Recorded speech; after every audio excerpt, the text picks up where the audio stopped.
Welcome to నన్నమస్ kitchen. ఈరోజు పుదీనా మసాలా బొరుగులు చేయాలనుకున్నాము. 5 లీటర్లు బొరుగులు తీసుకోవాలా. పుదీనా ఒక కట్ట కొత్తిమీర, ఒక పిడికెడు కరివేపాకు, పచ్చిమిరపకాయలు చిన్న కట్ చేసుకొని పెట్టుకోవాలా. పచ్చిమిరపకాయలు తక్కువ ఉంటే పండు మిరపకాయలు వేసుకున్నాము. పచ్చిమిరపకాయలు వేసుకోవాలా, లేకోకుండా దానికి ఇది వేసుకున్నాము. కొంచెము జీలకర్ర, ఉప్పు, పసుపు, 1 స్పూను అంతా పప్పుల పొడి, ఎల్లిపాయలు. పుదీనా ఆయిల్ కాగేస్తుంది. ఇదంతా ఫుల్ ఫ్రై అయిపోవాలా. కొంచెం కొద్దిగా ఫ్రై కావాలా. ఇదంతా ఫ్రై అయింది, తీసేసేది. ఇప్పుడు కొత్తిమీర వేసేసేయాలి. కొత్తిమీర అంతా ఫ్రై అవుతా ఉంది, ఇంకా కొద్దిగా కావాల. కొత్తిమీర కూడా అంతా ఫ్రై అయిపోయింది. ఇప్పుడు అంతా కరివేపాకు వేయాలి.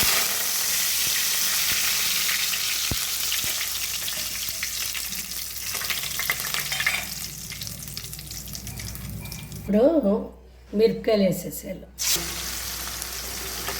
ఇవన్నీ కొత్తిమీర, పుదీనా, కరివేపాకు అన్నీ పచ్చివి కదా, మరి ఆయిల్లోకి వేసేటప్పుడు దగ్గర ఉండద్దండి, ముఖాల మీద చిట్లుతుంది.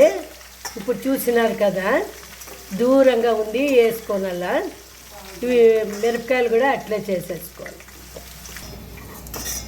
ఇవి కూడా అన్నీ ఫ్రై అయిపోయినాయి. ఇవన్నీ ఏం చేసుకున్నాం కదా, ఉప్పు, ఎల్లిపాయలు, జీలకర్ర, ఇవన్నీ మిక్సీకి వేసేసుకోవాలి. కొంచెం బాడీకి పెట్టేసి ఆయిల్ వేసి కొంచెం ఆవాలు వేసినాము, పసుపు,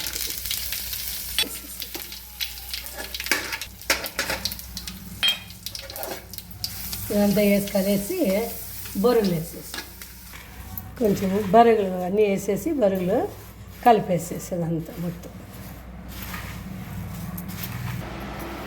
ఇవన్నీ బరుగులన్నీ కలిసినాము. అది జాలగంటితన కలిస్తే సరిగ్గా కలిసలేదు. కొద్దిగా చెయ్యి ఆడిస్తే బాగా కలుస్తూ ఉన్నాయి.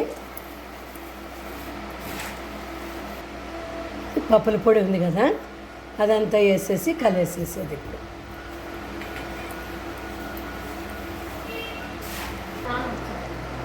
పుదీనా బొరుగులు రెడీ అయిపోయినవి. తినడానికి బాగుంటాయి. చేసుకుని చూడండి, బాగుంటే మరీ చేసుకోవచ్చు. మాకేం బాగున్నాయి. థ్యాంక్స్. లైక్ చేయండి, సబ్స్క్రైబ్ చేయండి. థ్యాంక్స్.